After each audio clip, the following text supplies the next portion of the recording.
you can be ubiquitous, right? I mean, without being a monopoly.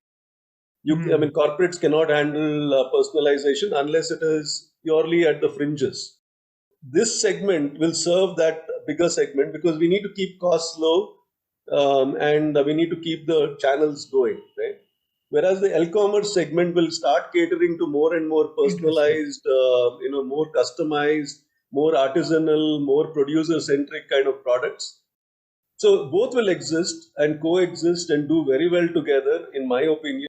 In spite of all the failures that Sequoia and everything we're seeing, VC gives the best return on capital. It's not a straight line world anymore. There is some inflection point that is going on. That is what I've been trying to force on, right? And it's not Web3. It is something else, right? It's a future of work. And for each one of us, I think that value creation is a network value creation, and entrepreneurs will create those networks. There is a potential technology innovation happening here in India, right? Recognize it, right? And recognize it and start to fund it, right? I mean, in a manner that it needs to be funded or can be funded, right? Only then do you deserve to be called VCs. Hello and welcome to another episode of the KVKurious Podcast. Our guest for today is Anup Pai, the founder of eSamudaay. Previously, Anup founded Fintellix Solutions, which was acquired by Verisk Analytics in 2017. In today's conversation, we speak about the future of money, future of work, future of commerce, and much more. I hope you enjoy this conversation. Stay tuned with me. Listen to Anup Pai on the KVKurious Podcast. Hi, Anup. Welcome to my channel. Quite a privilege, quite a pleasant experience to be hosting you on this podcast after knowing you for quite almost 2 years, and curious to know about all that you're doing at the Center of Decentralization. Yeah, thank you so much, Krishna. And it's been less than 2 years, if my memory serves me right. I mean, we met in that Confident Damoon, the NIT Connect that happened. Oh there, yeah, right? Close to 1.5 years. 1.5 years. And life's been the same. I mean, it's accelerating. So there's been both compression and expansion happening in my world. I mean, some things that we are planning, we're seeing in a longer term perspective. Some things that we are doing is essentially getting into crunch time right now. We have a lot of things to do, in a very short period of time. The coming of ONDC also has happened during this intervening time period. When we met, ONDC did not exist. Yeah. It did not exist on paper. I mean, it existed only on paper. So yeah, I mean, lots of things have happened. Interesting. Maybe I want to start with one question that I ask myself on a daily basis. Yeah. And I'll ask that to you. Why are you so obsessed about decentralization, and what about it is intriguing for you? I'm not obsessed with decentralization. I'm obsessed with sovereignty, right? I mean, me as an individual, my society that I live in as a society, I think sovereignty is something that drives me. I mean, decentralization is one way of power shift. Right now, the power, of sovereignty is gone to transnational corporations, over your sovereign actions. And with AI and our collective generation's awareness of AI now, we know that sovereignty is more and more the most important topic to talk about, right? I mean, I want to have freedom of choice. I want to know what those choices that I'm making are driven from. And I want that rich, freedom of expression, right? I mean, for myself and people that I love, right? Mm-hmm. So that's all. I mean, and decentralization is just a flip of the switch, the yin and the yang, reasserting one to the other. Both needs to exist. And that's the avatar of decentralization that I take on, right? I mean, yeah. But can sovereignty exist with centralization? Can they coexist? Of course. I mean, sovereignty is, you need rule of law, right? You need some sort of certainty. I mean, without some sort of certainty, nobody will get out of bed, right? I mean, so you want to be at least certain that the sun will rise and your crops will be successful, and the work you're putting in has got some sort of a certainty of success and return to you, right? At the same time, we know that the real world is a chaotic world in physics and elsewhere, right? So it's a balance always. I mean, there needs to be some sort of a rule of law that guarantees a life, and that centralization. You can only guarantee that if you have some common understanding of life and what it means to exist. And then at the same time, you should be able to express yourself in the deepest possible way that you want to express yourself, right? I mean, under that rule of law that is commonly existing. So centralization and decentralization are essentially two sides of the same coin. It's actually the yin and the yang symbol. Sometimes centralization takes over, and sometimes decentralization takes over. If one overpowers the other, you have too much autocracy means no innovation. Too much decentralization means chaos. So yeah, it's always the balance. So how do you strike this perfect balance? You can't. You keep trying. That's all. There's no perfection, right? You just need to continue to walk down that path. And at this time, I mean, I'll bring the focus back to the digital universe, the digital world. There is a current, machine that is sucking in all the data and gaming our choices. We were not even aware of these activities as a collective civilization. At least now there's awareness of AI and the power of AI. I think it's all about learning and doing, coming together as people. It's quite natural, like in nature, right? I mean, so yeah, we just keep doing it, right? And balance will get struck. Interesting. If that is the case, why do you think with the way current tech corporations work, or with the way current platforms work, or with the way commerce works today, why do you think sovereignty is not achieved? What do you think is being done by these existing frameworks? So, I mean, I want to take a step back. We have made a quantum shift already as a civilization since, let's say, the early 19th century, right? I mean, let's say since the globalization that has happened, the information networks that we put in place with the radio, with telex, so on and so forth. For the last 200 odd years or less than 200 years, we have made a quantum shift already, right? I mean, the ability for us to understand as a global civilization what our challenges are did not exist 200 years, and it's a blink of an eye. I mean, if we look at the broader sweeps of history that's going on, right?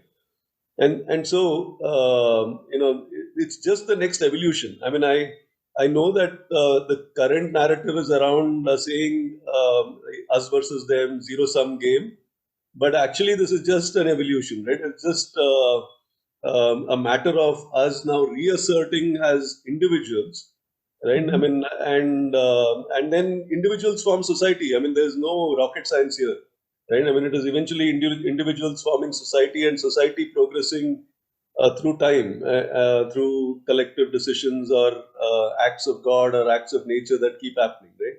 So, look, I mean, we are moving in the right direction. It's not us versus them. It is always corporations exist and centralization exists to give standardization and some certainty to humankind, right? We saw during COVID how important that was to have some sort of common system that we could rely on. At the same time, I think if it is too much of the standardization, then the incentive for innovation goes away, right? Then everybody will be saying Amazon will do the next innovation. I can just sit at home and wait for it to happen. That's also not the way civilization progresses, and so we play in this constant kind of interplay between these two forces. Right? Got it. Interesting. And where does ONDC fit into this entire map, or why are you even in this domain? Like, what about it do you think is the right steps towards sovereignty? So let's start with first democracy, right? I mean, if we feel, I mean, there are two kinds of systems. There is the autocratic system and there is a democratic system, right? Let's not get into the details of the implementations in various countries and all of that right now. autocracy is not something I would like to live in, right? I mean, Sure. personally, I would flee a country that has got an autocratic leader, right? Sure. Whereas democracy, that it's all our collective responsibility to be part of it, right? So, given my belief in democracy, then you look across the world today. India has got the most vibrant democracy, right? Mm-hmm. So, therefore, I believe in India's governance, and so on and so forth, and the system that exists, right? I mean, and it's a very vibrant democracy that exists, given the number of political parties we have, and so on. So, Mm-hmm. given India, and given that there is a need in technology to be able to create a democratic force, right? Today, there is an autocratic, big tech kind of a big money, big tech kind of a movement.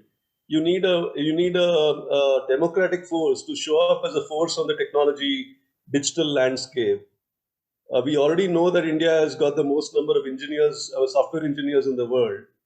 We already know that we have something known as India Stack, which has got many good innovations. Given that that government of India has come up with this protocol, we also know that platforms in the technology world are losing power to protocols, and that transition is just happening. And when the government of India says, "Hey, here's the protocol," right? Um, and it's something that I believe in, right? I mean, and I'll be the most vocal proponent and supporter of that protocol. Even if I didn't have a dog in the fight, which I do right now because of eSamudaay and the kind of work that I do. Mm-hmm. So even if I didn't have a dog in the fight, I would have backed to ONDC, and I would have been a major evangelist of the protocol. And it's all about building. It's not about what has been built so far. It is also about how we build it together. As Right. your chat with Mr. Koshi has what you did. I mean, so it's essentially a citizen movement, right? How can we, the largest software engineer population in the world, come together to build this protocol on the India stack, which is the most vibrant digital stack in the whole world, right? Digital public goods. Hmm. So that's my whole angle here. I feel that this is a moment when civilization is shifting power, right? India is at the center of it. We've got everything going for us, and I love my country, and I love our way of life, and so on and so forth, right? So I'm in. Interesting. I'll agree with you on that, right? As much as I totally agree with what this protocol is meant to do and what it might mean for different people who sort of onboard themselves onto the system. But speaking solely from the point of view that you run a business that is Yeah. rooted in ONDC, why is it beneficial to you as a business, or what good does it do to you? For sure, it does a lot of good to the sellers because they have a more democratic chance of being, viewed by the buyers. But from a business standpoint, how is it beneficial to you? So we built eSamudaay on the premise that we will have a number of digital entrepreneurs in India. So we Mm-hmm. have 20 crore people, and we have the youngest population youngest large population in the world. And given that I've been following this future of work, right? I mean, and that more and more young people, or more and more young at heart people, right, will choose to be self-employed, right? Mm-hmm. Will choose to have multiple sources of income, diversify their income stream, and not be dependent on one employer, right? Have multiple passions and income generating streams that they will have, right? And I live like that, right? Mm-hmm. And I believe Kunal Shah of Cred also has similar views. I mean, given that he takes only a 15,000 salary from his core business, right? So, given that we have this large population, eSamudaay is building tools for individuals to create a digital ecosystem, a digital economy, right, where you could quickly work with each other, create value, trade value, create goods, trade goods, and all of that, right? Which is Mm-hmm. the whole creator economy mindset. And we built it around this concept of communities creating and trading value among themselves, right? E-communities or digital communities or e-samudais. Now, ONDC comes in as a protocol. So this is what we built is only software, right? Right. it needs implementation, which means that there needs to be trust building, that people need to now adopt something that they believe will stay for a long time, and it is going to be governed in a democratic fashion. And now in steps the government of India with this protocol, right? We have this software that we built with this whole vision of Mahatma Gandhi's circles, right? I mean, and digital circles. A protocol walks in and we say, hey, these two can work together, right? We adopt the protocol. We become the software of choice for people implementing ONDC in their territories or in their communities, right? And we already have this sovereignty alignment, right? We believe in digital sovereignty. The people that are producing the digital goods are the ones that will own it, right? So that kind of matched, and we sort of went in all in. I mean, I took a decision to bet our company on ONDC. I mean, we are only ONDC, right? Everything we do is ONDC native. So our strategy is now, because already to go to the small towns and small villages, with ONDC, it becomes far more believable, right? That a company in Bangalore is able to do this, right? I mean, it's a win-win-win in my opinion. To the sellers, At one point, you were working on something called L-commerce, right? Which is basically clusters of distributors or commerce players that have the ability to interoperate, but also operate independently. Yeah. How do you think the framework of L-commerce ties into this ONDC narrative?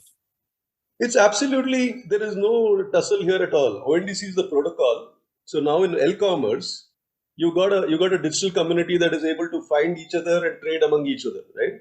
They know each other. Now somebody from outside, let's say an app, let's say a buyer app from ONDC, can also get access to this digital community, right?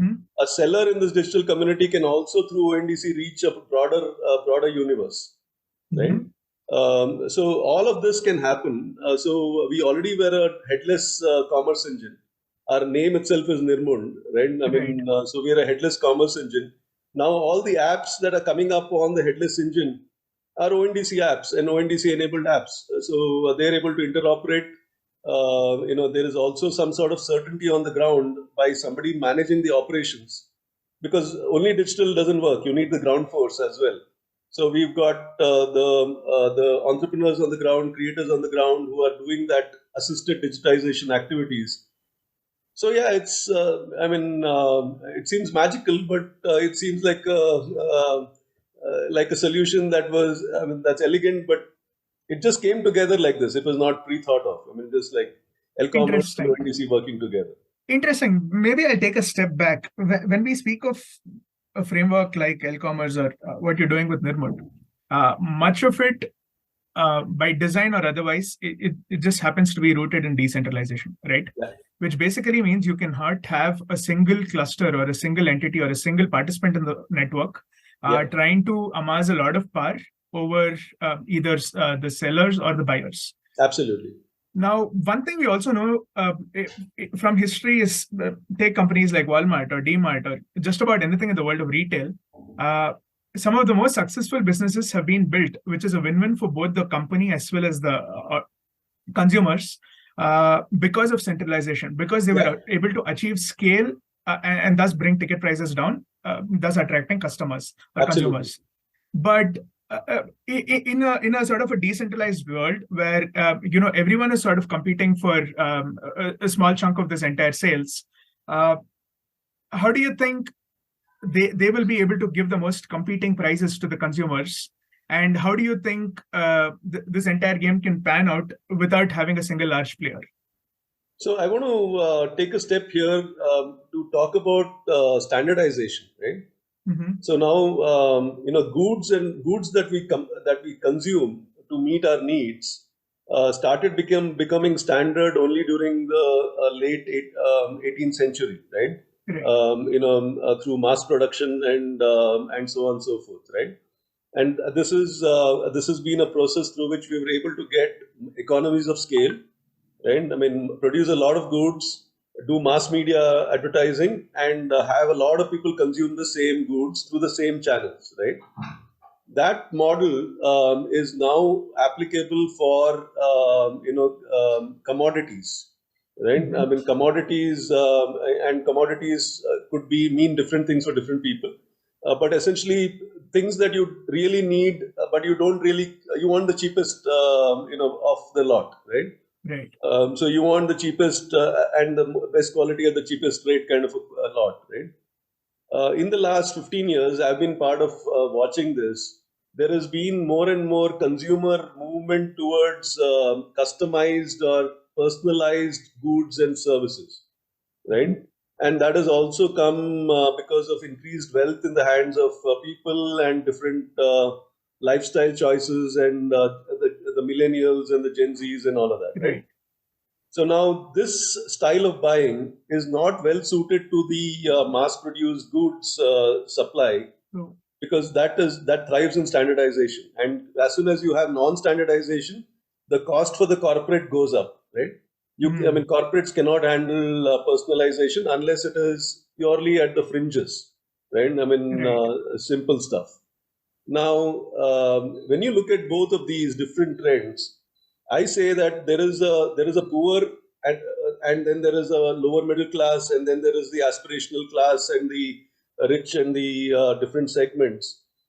You need to have the central mass-produced goods, Walmarts and the D-marts and so on, to cater to the large bottom of the pyramid, lower income segments, and there will always be a lower income segment, and there is no utopia that human society will have. There will always be people that cannot afford some needs and many desires and so on, right? So this segment will serve that bigger segment because we need to keep costs low and we need to keep the channels going, right? Whereas the e-commerce segment will start catering to more and more personalized, more customized, more artisanal, more producer-centric kind of products. And we're already seeing those trends playing out, farmers markets and so on and so forth, right? Right.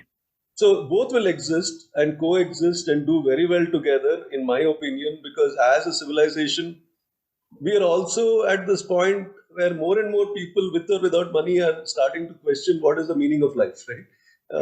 Thanks to COVID and other interventions that have happened.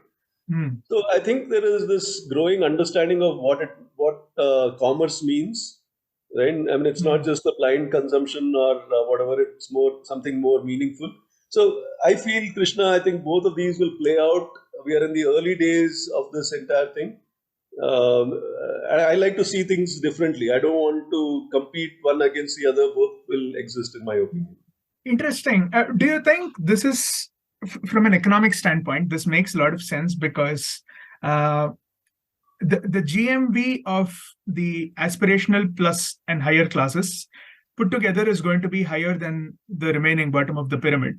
So although you have these decentralized clusters or the e-commerce networks catering to these customized and aspirational class, it makes sense for them to operate without centralization because there is a lot of money to be shared by a small set of providers for that segment. Interesting. Yeah, that's an interesting standpoint. But then for such kind of interactions to happen, typically since you brought about the role of artisans and other people, farmers market, most of these networks, most of these classes of people do not have enough capital to put out themselves as brands or the resources to go ahead and sell directly to people. Exactly. So at the end of the day, you still need some player who will sort of do this aggregation business, who will take it from these folks and give it to the right set of consumer segments within the aspirational class and higher. And what do you think should be the structure of this aggregator? So we are thinking more and more in the lines of a digital cooperative, right? So, we've not launched this topic yet because it sounds very socialist at the start. We're still working on ironing out the kinks of this, and I've already got working models of this. This is where, let's say, an entrepreneur, right?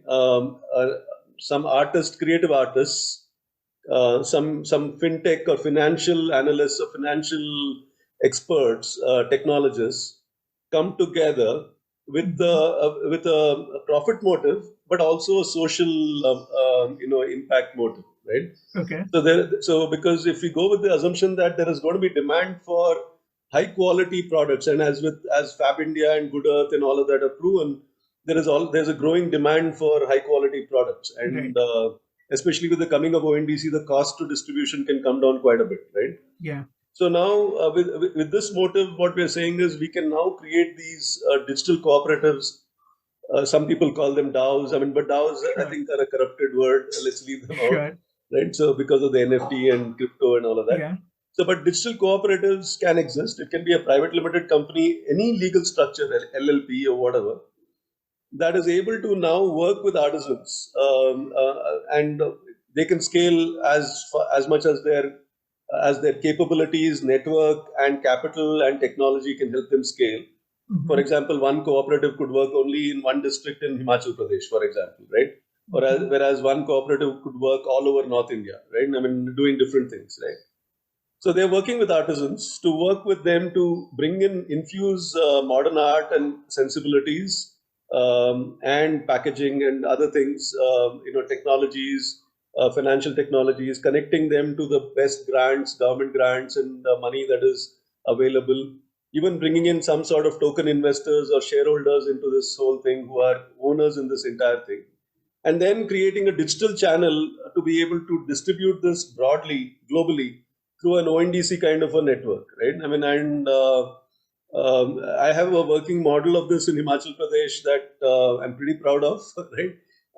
Called Tenacious Bee Collective. Mhm. And I think it's a replicable model. I mean, I think it'll be more end of this year, early next year, that we'll be able to, cement it properly, because ONDC itself is in its infancy right Right. now. But it's we are already seeing money flowing into this sector, right? Good. People, putting in 5-10 lakhs of equity capital, angel capital into such initiatives, right? I mean, so yeah, I mean, I feel that will be the structure going in, but let's see. I mean, how this works out. But in this kind of structure that you're proposing, do you think there's any role for brand play to happen here? Brands? Yeah. No, it's all about brand. It's all. I mean, so finally, it's a bad example, but I'll take it anyway.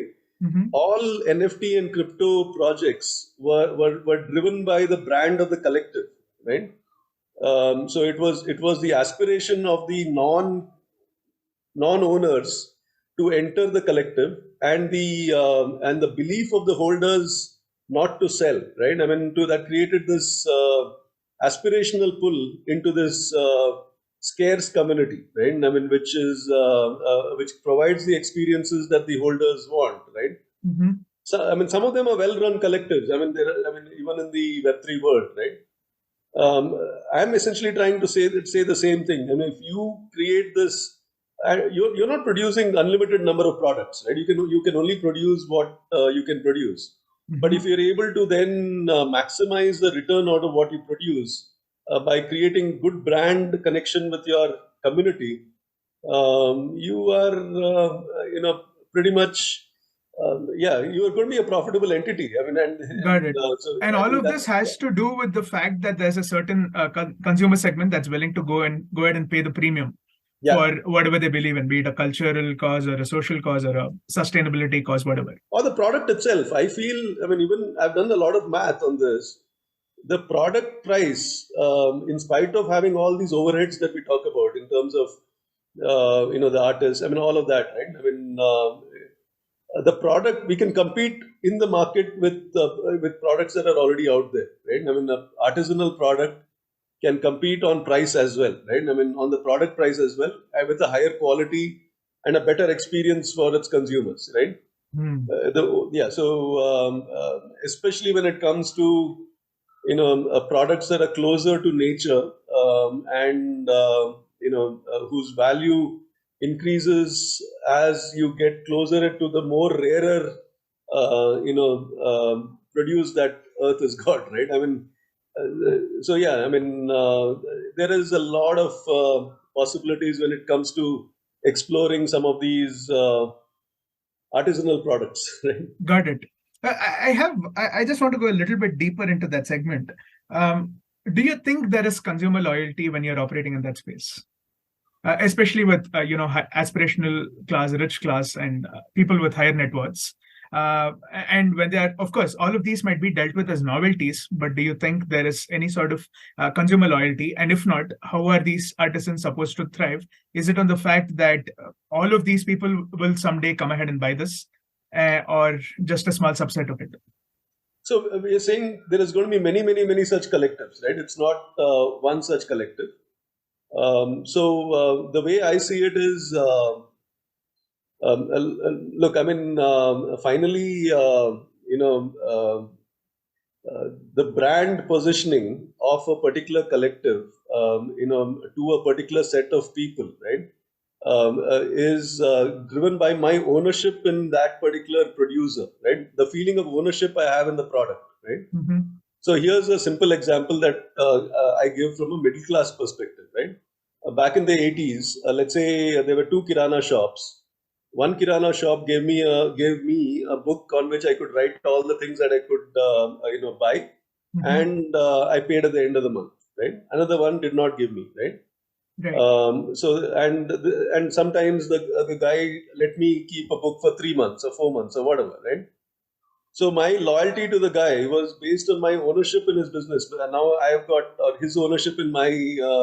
So it was. I mean, for Right. example, let's tilt it around. I say that, hey, I've got some extra money today, and let's say I had like 1 lakh. I tell the shopkeeper, hey boss, I'm going to give you the lakh. You give me discounted pricing for. So I'm a owner in your business. Give me Sure. a piece of your profits, right? Would I switch, right? Even though for a small period, let's say a week, right? There are certain products that are cheaper in the neighboring shop, right? Mm. I would not. I would not switch that easily because I would know that it's cheaper for this week, but I will trade off that whole switching. At the same time, I would communicate to my shopkeeper, "Ki boss, uske paas cheaper hai," right? Mm. So it's not like it's a blind following, right? Right. Something similar can be constructed using tokens and tokens that reward participation and good behavior, right? And Mm. I think that is what the experiment is all about. We've not cracked it. This is all theory so far, right? Right. We'll see how it goes, right? And this is possible to do for every style of e-commerce business, including the kirana. I feel, right? I mean, and this is something Mm. that India has already done. I mean, people keep telling me, "तुम नया क्या बोल रहा है? India ऐसे ही चलता था, right?" Sahi hai, huh? Just that all of it happened without records of it happening. Yeah. Interesting. So you're telling the way to make this happen is basically not let consumers and service providers be independent, but make them mutually exclusive. Make them be invested in one another One or have another. some So liabilities. that's the whole. See, I mean, everybody is a producer, everybody is a consumer. As you bring people together, even the digital cooperative that we talked about, these are, usually what happens, one founder comes, gets VC, and then everybody else becomes subordinate to that party, right? Here you're saying it's a horizontal structure where everybody is coming in and contributing skills and time and network resources on demand, right? Towards that common goal of doing well together, right? I mean, kind of brings down overall cost, and governance obviously is going to be hard given that we are all behaviorally, difficult people to deal with, right? Mm-hmm. So, but yeah, I think with digital technologies and governance, as long as there is transparency, I think that behavior can be nudged towards. We know already how persuasive technologies and all that work, right? We can make it work for us as well, not just for the corporations. Got it. Since you brought up VC, you're begging me to ask this question. You've been so vocal about it, at least on LinkedIn, because I'm following you there.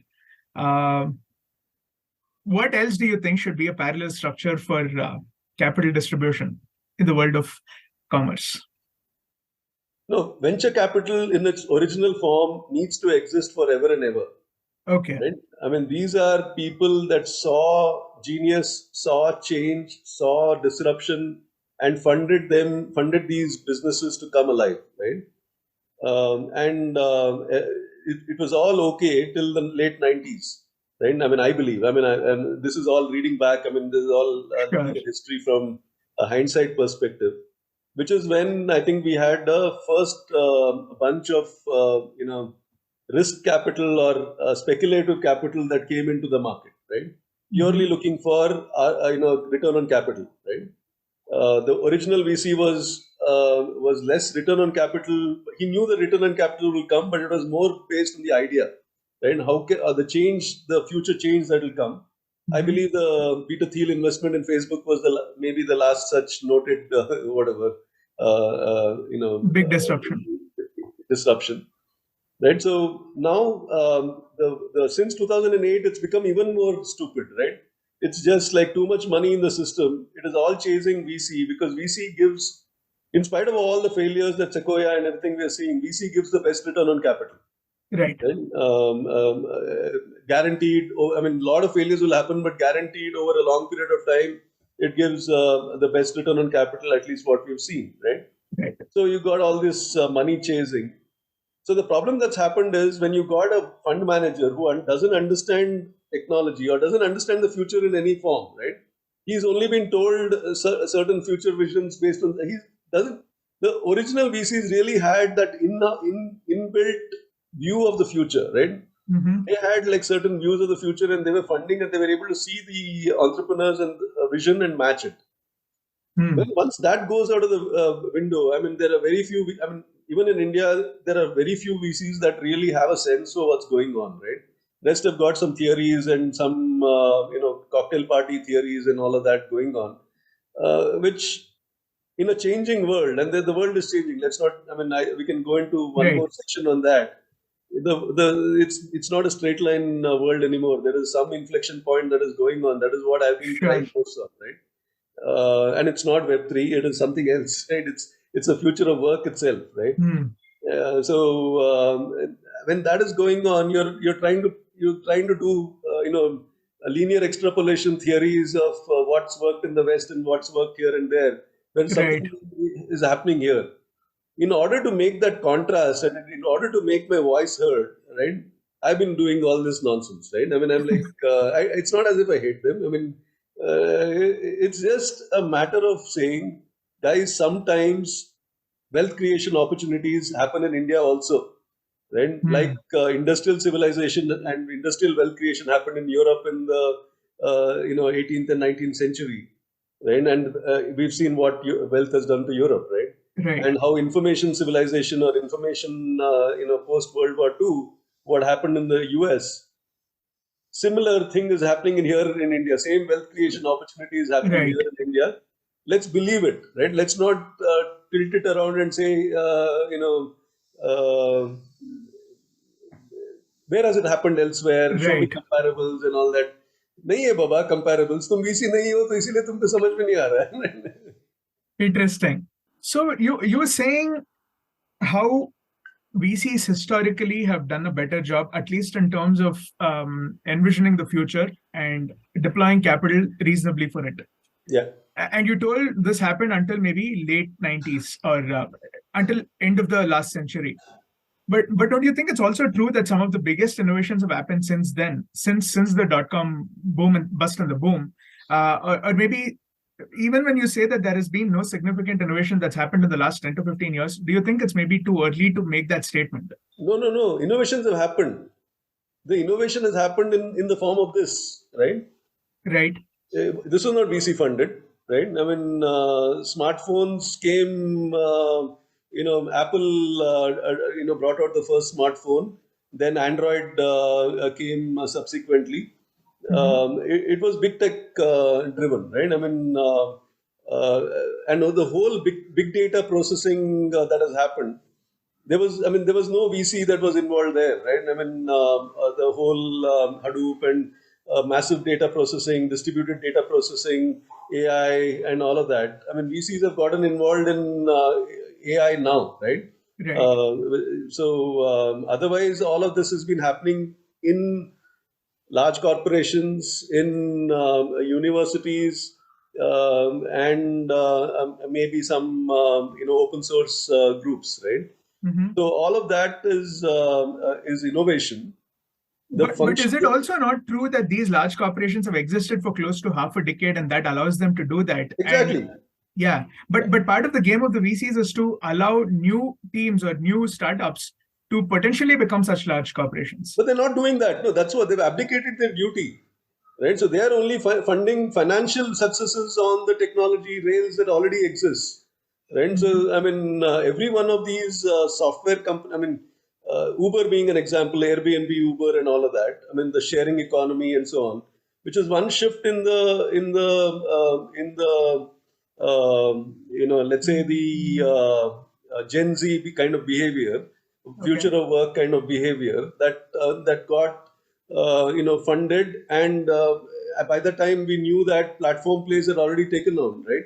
The whole funding paradigm is how do we take a financial innovation or a business model innovation, right? Financial model innovation or a business model innovation, and scale the shit out of it, right? Using money, right? Right.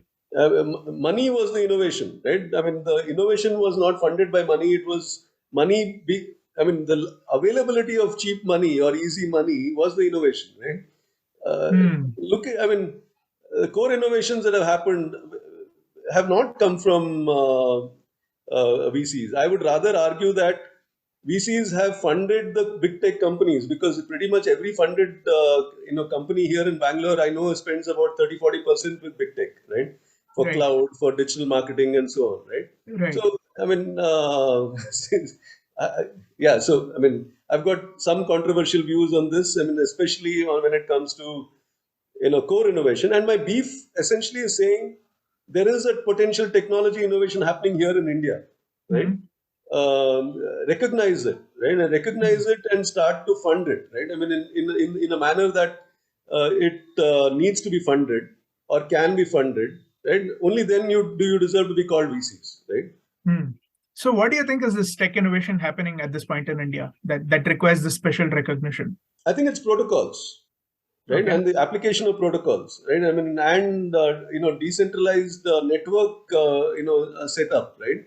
All of this is happening right here in India, and we are doing it in a way that actually, you know what? I mean, the VC, investment needs to happen, but first, I mean, it can happen whenever it happens. First, what I drive for is the acknowledgement that this opportunity exists, right?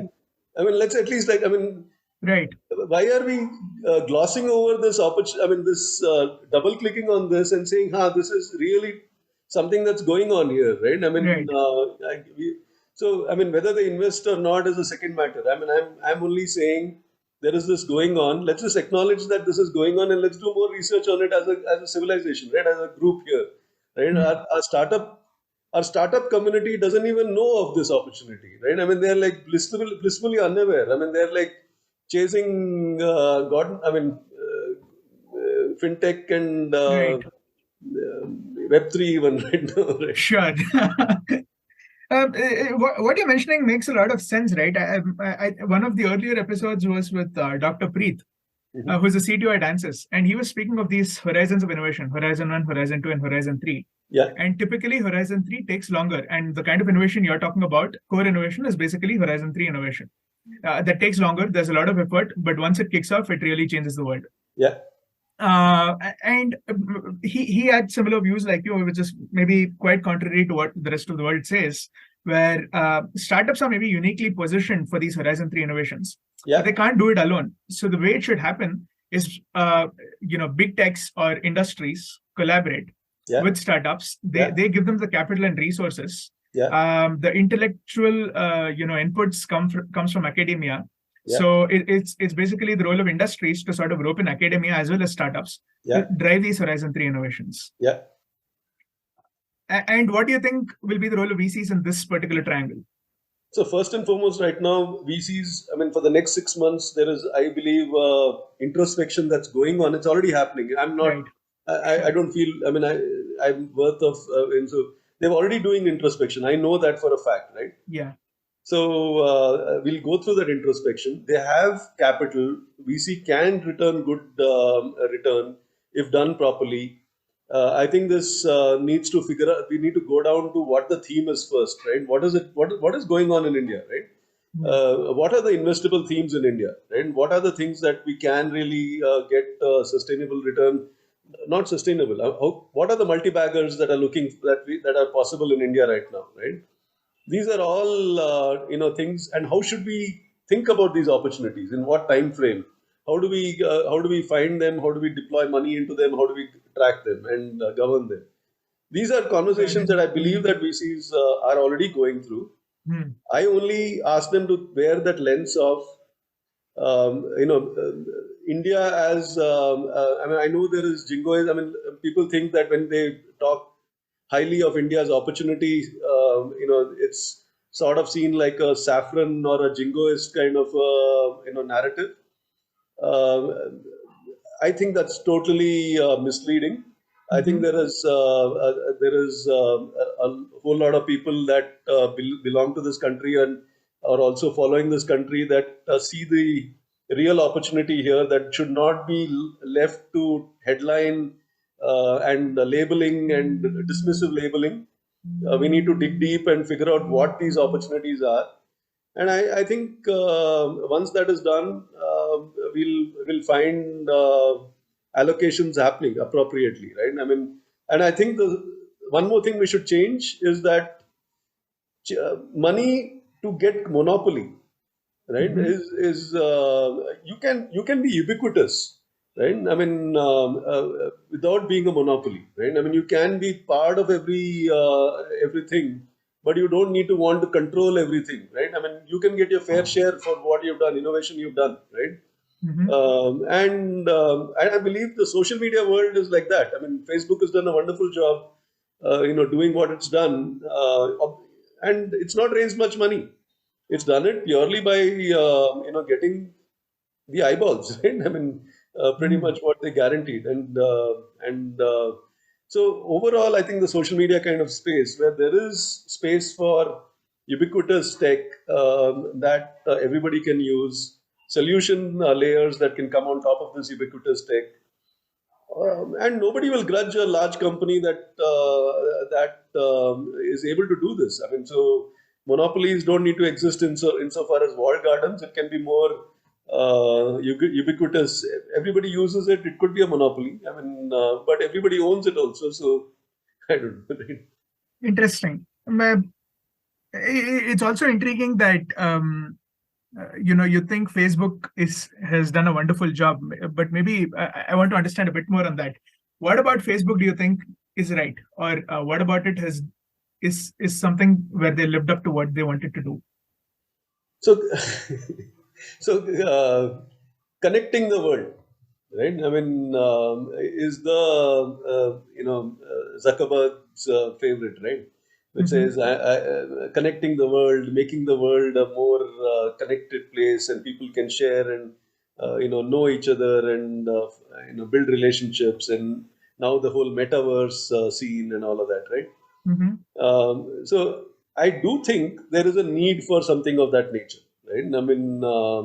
But however, I feel that should be something that should be not controlled by media-like companies. It should be provided for by tech kind of companies who enable communities to come on top of it, right? So, but when Zuckerberg started, the Web 2 paradigm was the best paradigm out there, right? And the kind of data that he was able to garner, where people were willingly giving away their life histories and so on to him globally, including me for a period of time. Right? Sure.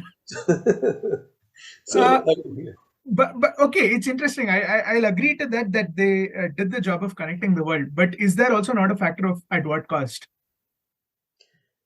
At what cost? I see. Cost to what? There's many no things, including the people involved in it. So it's the lives being affected for generations. I'm not necessarily making a claim here that it's good or bad, but we know that it's significantly impacted and it's ingrained in our daily behavior. Yeah, and TV changed me, right? So I think TV changed my generation. We were stuck in front of the TV for all day, all night, man. Especially when there was cricket going on. Sure. Yeah. So look, good, bad doesn't. What's happened has happened, right? Right. The fact that digital interfaces will be ubiquitous and we'll spend a large part of our time on those digital interfaces is now certain, right? Sure. It's also maybe less uncertain, but probable that we will have implants in our brain. Sure. Right? So that will help us experience reality better, right? So now digital interfaces are going to be ubiquitous, and so the Facebook experience and the social media experience, which includes all kinds of content and so on that we are getting, Twitter also, and all of those different media blasts that we are getting, are now here. I mean, it's part of our life, right? Now it's about us trying to make that better, make that more in our benefits, and participating in it on our terms, right? So those are Got the it. things, two things that we are going on, which is and Facebook, I think, will continue to. I mean, just like, let's say, CNN existed as a global news channel Yeah. worldwide. Facebook will exist as a global social media channel available worldwide, right? We might just go there to get, I don't know what we'll buy. Advertisements. But yeah, I get your point. I get your point. Let's talk a bit about Web3, right? What is your stance on Web3 at this point? The web exists, right? So web has existed ever since late 80s, right? So it exists. Now, technology, I mean, so internet is not changed at all, right? The core internet specification is still the same, right? There is protocols, and the core protocol is HTTP built on TCP/IP, and machines can talk to each other. Software. What has evolved is our ability to democratize coding, right? Coding has become more and more. Earlier, coding used to be done by a few geeks. Now, coding is done by everybody, including people who are writing Excel.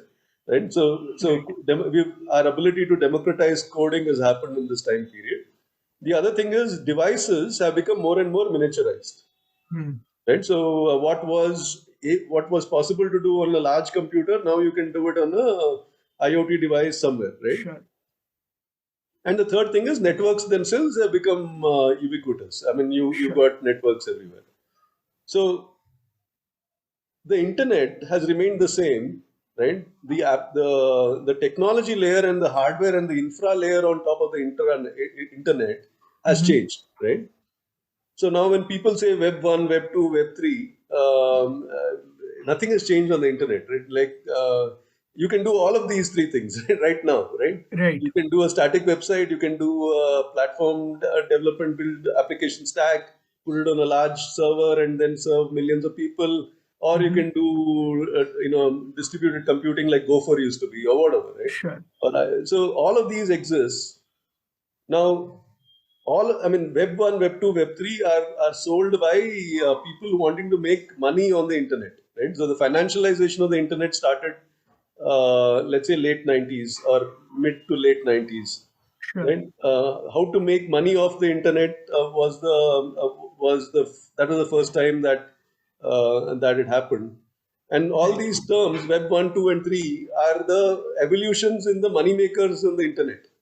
Right? So Web 1 was people who did redefine. I mean, I'm looking at the India standpoint. People who did static websites and did some sort of .com back in the day. Then Web 2 is all these guys, Ola, everybody, right? All the Zomato and all of that. And Web 3 doesn't exist in India. In my opinion, it doesn't exist, right? We have a bunch of startups that are catering to the Web 3 world outside India, right? The NFT and all of that. Rest of it in India, media in India is highly centralized. So yeah, Web 3 doesn't exist in India from a money-making standpoint. Polygon might be a notable, exception. I don't really agree with blockchain-centric view of the internet. Like I said, in my world, internet has remained the same. Software has changed several orders of magnitude. Let's use all of it, right, to build application. And for me, the real digital revolution is when legacy systems that were built in the 70s or 60s participate in the internet economy, which they already are capable of, right? Right. And when these Web3 guys come and say everything is bullshit, we'll build from scratch, I'm like, what? Why? Interesting. So basically, you think sort of anyone who is building a reasonably good system or a reasonably implementable system in the world of Web3 should be able to onboard stakeholders that were historically present. So if let's say we're talking about DeFi, for instance, you think DeFi should involve banks and not just get rid of them? Absolutely. Going back to where we started this conversation from, it's all inclusive. I mean, everything exists in the same universe, right? The yin and yang, always, right? One doesn't exist without the other, right? So all of it is, everything we've done so far as a civilization has happened. You can't wish that away, or you have to work it's an evolutionary process. Yeah, I get it. Everything will exist. Interesting. And have you always been disapproving of a blockchain-centric approach, or is that something that you picked up lately? No, so in 2009, 10, I was heading product for Fintellix.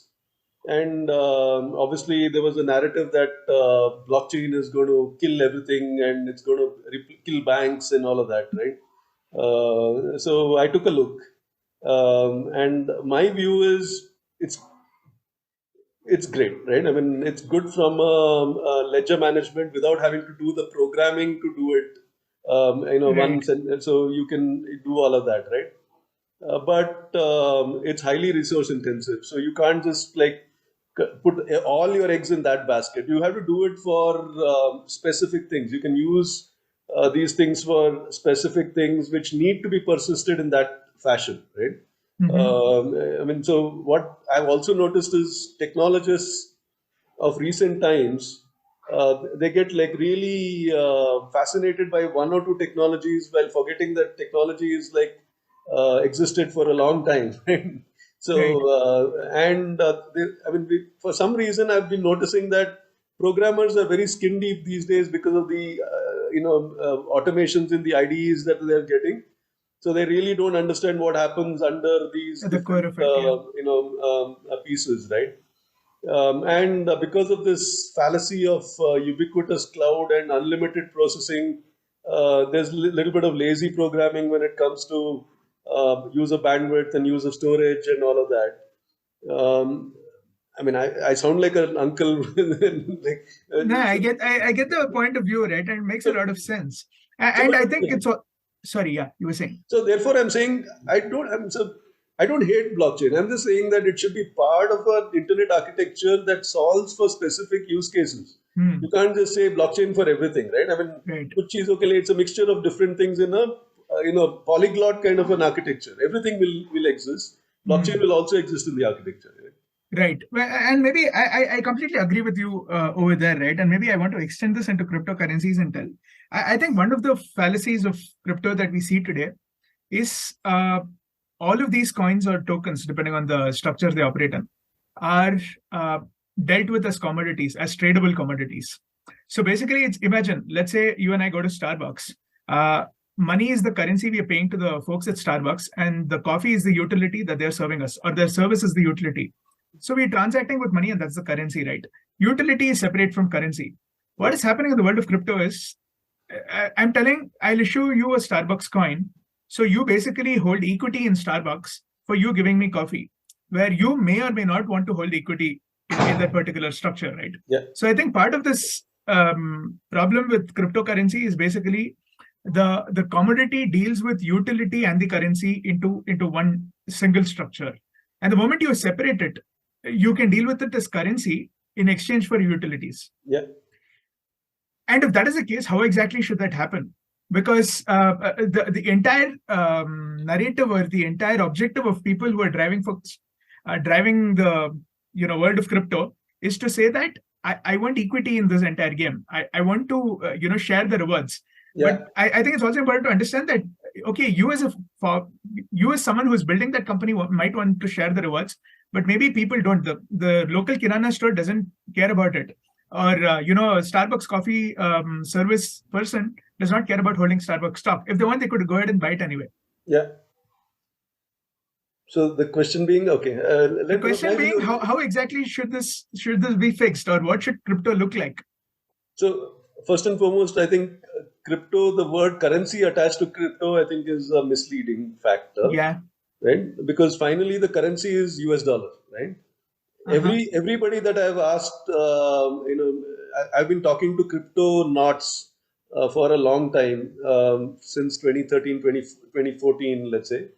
And everybody values their holding in dollars, which is very similar to a store of value function, right? It's a store of value. It's not it's a store of value in dollars that people are saying. It's very similar to if you hold a Unilever stock, right? I mean, like you said, but it's not equity because Unilever's profits are due to you according to law, right? According to law, you are a part owner in the profits of Unilever, right? Whereas in the case of cryptocurrency, there is no law, right? It is just a store of value which everybody decides that this is the value of that particular token or that store of value, right? So it's not a currency in any form, right? Yeah. What has come since, which is the stable coins and potentially NFTs. Could become currencies. I mean, NFT. Could store some sort of a social currency that could give you access to certain utilities just by you having it, right? I mean, as of now, the cryptocurrencies are just stores of value. You cannot meaningfully go and buy anything with it over the counter with anybody, other than in El Salvador. Thanks to some crazy people in California, right? So I think the whole cryptocurrency movement was flawed from the beginning, right? When you said that the Satoshi paper is great. I mean, you need a payment system outside the banks and so on. But again, it comes from the same fallacy that I can exist in a world which you do not exist in, right? I mean, so it's like us versus them. It's like separate the two things, and I'll do something that is super nice and put that whole savior bullshit on it, right? So now where this will go eventually, I think, is communities can agree on market currencies, right? So they can agree on their own market currency, but we have to do it under the rule of law, right? And that is my view. I believe that till we live in a democratic structure like India. I mean, I don't care what other countries do, but at least in India, till we have a need to guard our borders, till we have the need to serve the people of India and prevent social unrest. If a lot of poor people become more and more poor, there'll be social unrest. Right? So till we have that need, then there needs to be a sovereign right with the Indian government and through them the Reserve Bank of India to manage the money supply in India, right? Till we have this need, maybe it'll go away. Right? So within that, there can be stores of value that we could release in partnership with the Reserve Bank of India, right? It's already allowed. These prepaid wallets and prepaid instruments are already there, right? So the law should evolve. As of now, what has happened is the cryptocurrency narrative turned out to be a money laundering scheme, in my opinion. I mean, I'll keep. So when you go outside the rule of law and you create some sort of a anonymous trading zone, which can move borders, and you don't even know where the jurisdiction of that money is. That kind of is showing a middle finger to the international rule of law, right? And I don't subscribe to that at all, and I've been vocal about it in my circles, right? And for a country like India, looking at it from India's perspective, it opens up a capital flight, risk right? We could be losing capital from India. We don't even know where it went. I mean, we know when it went, but when the growth happened, we don't Sure. know. So, and how it is, what it is used for, especially since people are exchanging Bitcoin to do some crazy shit on the dark web, right? We Right. don't know all these things. It needs to be regulated. And I feel, while you can feel libertarian about this, and because you live in the US, right? They have this, I like those ideas, right? But Sure. बस हम लोग India में रहता है, right? इधर नहीं यहाँ पे चलता. ऊपर चाइना है, लेफ्ट में पाकिस्तान है, right? हाँ. I mean, Interesting. Since you've spent quite some years in the banking world, I want to dive into this a bit deeper, right? What you mentioned about markets can come up with market currencies is very interesting, and it works fantastic within a certain rule of law. Let's say within India, you can have many market currencies, and it's very easy to sort of stick to the regulations. yeah. How should market currencies pan out in a cross-border world? Because I think part of this entire narrative of crypto is also to do with how can you make cross-border transactions and cross-border commerce in general easier, without having to be tied down by the myriad of regulations that exist across countries. Yeah. So how should market currencies sort of evolve into a structure in the cross-border world? Cool. So before we get into, let's establish what market currencies mean. Sure. Right. At least let's get the common understanding. Market currencies are just like in the old days when there was a market, you had to buy a few tokens from the gatekeeper there, Yeah. and then you could use the tokens for doing your exchanges during the day. Yeah. And the Utility leftover based. tokens you could exchange back to whatever was the Sure. prevailing currency of that land, right? Right. So it's only applicable within a jurisdiction, within that marketplace, and that jurisdiction can be global as well. It doesn't need to be limited to one country. Right. Right. So the market could be me and my friends, and we could be both in the US and India, right? And we could have a market currency to trade among ourselves, right?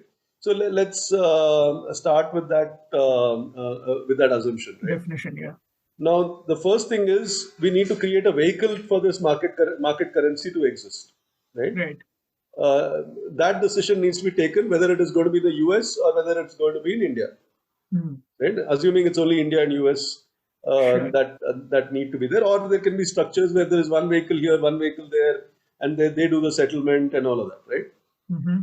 Now, second thing is, me as an Indian citizen, I've got some laws for sending money out of India. I need to comply with that, right? And I've got some laws when it comes to my global income, Right. right? Because I'm an Indian citizen, I need to declare my global income in India as part of my returns to the government of India, right? Sure. As long as those two are maintained, right, and I do it transparently, and this entity is a legal entity either in the US or in India or both, right? There is no problem. It's easily implementable under today's world, right? Yeah. But obviously, it'll need some use case definition, development, and launch, right? But it's already possible to do. Got it. And what do you have to say about CBDCs and the way it's evolving in India today? I don't see much utility in CBDC. Okay, anyway. So I think with UPI existing, digital money already exists, right? I mean, my money in every bank is pretty much digital rupee, right? When I use UPI, right? Right. CBDCs only prevents. I mean, I don't know why the government would do it. Only prevents you from doing qualitative easing, right? Or when you want to increase the supply of rupees, you can't do it if all rupees are CBDCs. Right. Right, because those are every rupee is a unique rupee, which means that if you have a CBDC, I can't have the same CBDC. Right. Whereas with a rupee, it's one big ocean, right? So for cross-border payments, there could be some utility, but cross-border payments, I believe, is a solved problem. I don't know why we need to get blockchain into it to solve cross-border payments. Digital money, especially the fiat kind, right? Unless the government is saying, "Ki boss, I've not heard anything the government's views on the cryptocurrency world, unless the government is saying cryptocurrencies are also okay. I mean, and we want you to participate in the crypto world or in the token world using our CBDCs rather than. So I've not given it much thought because I really don't see the utility in the current scheme of my life. Right? I mean, Right. I won't be a customer of CBDC at any. I mean, I don't see unless somebody hears this conversation and says you're grossly mistaken. Right? Sure. Yeah. I mean, Yeah, I think we'll have this conversation offline. no, please do. Please ask me, tell me that. Yeah, for sure. But yeah, I mean, some concluding questions, Anup. If you were, a fresh grad out of college, 20, 22 years old, what would you be doing in India today? I'd be starting a company. And doing what? Doing exactly what I'm doing. I think digital commerce in general, right? And commerce being financial services, also commerce, right? Right. And commerce can be both goods, services, media, content, whatever, right? Anything that aids in people coming together and trading value among each other, right? I think we've just scratched the surface of what is possible.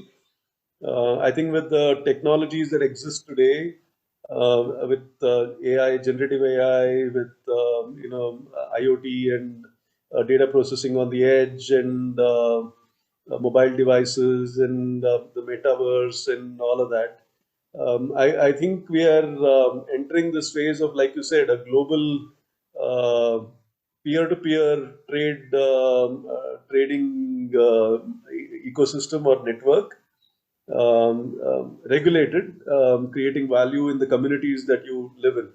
Because the only thing I'm trying to do here is, with all this localization thing, is as trade goes on, the land that we live in should also benefit. I mean, we can't just be ignoring the ecology and society of the place that is enriching us and just think about some digital asset that is showing that I'm rich. Right? So I mean, all of that digital commerce, activity, entrepreneurial activity, I think is wild right now. Though it's like pretty much so much to do, right? I mean, as we rewire the commerce of the internet to being more circular and more distributed and network oriented. And for each one of us, I think that value creation is a network value creation, and entrepreneurs will create those networks, right? I mean, and it could be global networks. I mean, each one of us can have a global network. We could be an MNC. Each individual can be an MNC, one person MNC. Yeah. So, and we have the taxation systems and the digital systems to make it happen. So, yeah, that's something that I feel I would be doing. I would not be chasing a job for sure. I mean, there's enough opportunity otherwise. Yeah. And as a first-time entrepreneur in 2023, given the market conditions, would you raise VC money, given your current beliefs? My current beliefs are, you should raise money if the money is going to give you exponential jump in outcomes, and that should be both belief as well as opportunity. Right? If not, I would just go organic, and I'm more in the organic, maybe because of my age. Right? I'm in more of the paisa aayega, so you can go run faster, but I'm in no mood to run faster. Right? I mean, I'm pretty happy with the way things go, and I'm in no mood to so yeah, so I would not raise VC money just for that factor. Got it. But opportunities exist to raise VC money as well. I mean, it's good, and I always recommend to young entrepreneurs that raise VC money to drive your business. Don't build a business to raise VC money. Right? So, which many of the pitches seem like the latter these days. That the whole pitch is constructed to get VC attention. So yeah, so. But yeah, I mean, VC money is necessary to give you that big boost. Go ahead if you have the capability, both the belief and the opportunity that you see. If you can get that big boost and get ahead of your competition, I would take the VC money. Got it. Interesting. I think it's been a wonderful chat, Anup. Thank you for this, Krishna. Thanks for this.